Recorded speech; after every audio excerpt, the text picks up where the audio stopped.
All right, welcome back to part two of working with pages on your site. Last we left off, we're kind of bouncing around between page templates and this page and that page and what the basic functionality is within the editor. I want to first start with the home page. And this section right here, that's specific, and we find that in the pages section under the title that we see right here, that we are raising the bar. So we can find that right here. Nothing really to go over here other than this is where you edit this thing. So when you're ready, just go ahead and edit. Make sure you have home page template selected. I don't know if you're ever going to need to work with that or change that or not. But this is the text, so you need to update that. Go ahead and take care of that here. All right, next thing is actually working with the editor. And just so I don't mess up this, let me go ahead and add a new one just for testing. And what I mean is, one, we have visual mode. This is, visual mode where you can actually see the icons and things like that. We also have HTML mode, which that word might scare you, or a little bit, because you think, oh, I got to do code. Not really. You can still do this and it works, but you can also use code. So if you know code, I prefer that because I can make small adjustments and everything is more accurate that way. But you don't have to do it, and most people don't. But just so you know, that option, that feature is there. Obviously, visual mode is what you more than likely will be using.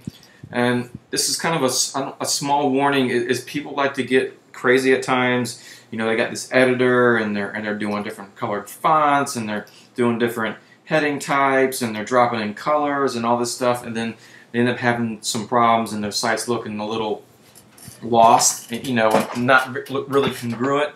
So I would be careful when when you're doing your things. Make sure you follow the layout of the site. So when you're making a page, this is what the font size is going to look like. Stick with that. Don't go in there and start changing colors and font sizes just just because you kind of have that power to do so.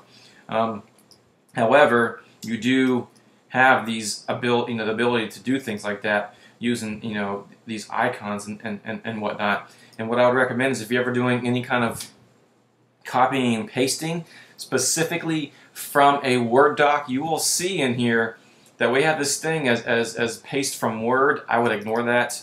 And what can happen, and I've seen it happen a lot, is people paste from their Word document and it comes in all jacked up and their site's out of whack, and they're like, hey, what's up with my site? Because Word is actually adding code to the layout, and your site gets a little messed up. They do have the paste as plain text, so you can actually copy your Word document, paste it into here, and then insert it. You could go that route, or you could actually make it plain text before insert, which is what I do. I kind of don't really trust all these buttons and formatting, especially if you're working with a Word document. And while I prefer doing HTML, so if I'm going to do a copy and paste, more often than not, I'll do it in here, and then I can work with it that way. But if I come back to visual mode, you'll see that it's carried over. So that's that. And just real quick to make sure we're looking okay, let me give it a title here. Make sure this, while we're at it, I didn't officially test the line break, and whoops, wrong button.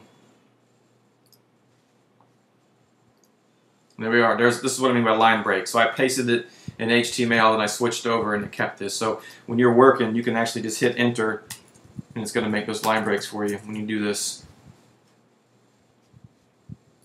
Alright, move this one to trash, and again, when you move stuff to trash for each individual section, you can find that by clicking the little trash icon up here. And if you want to get rid of these, just go ahead and do it that way. Alright, that's going to do it for the pages section.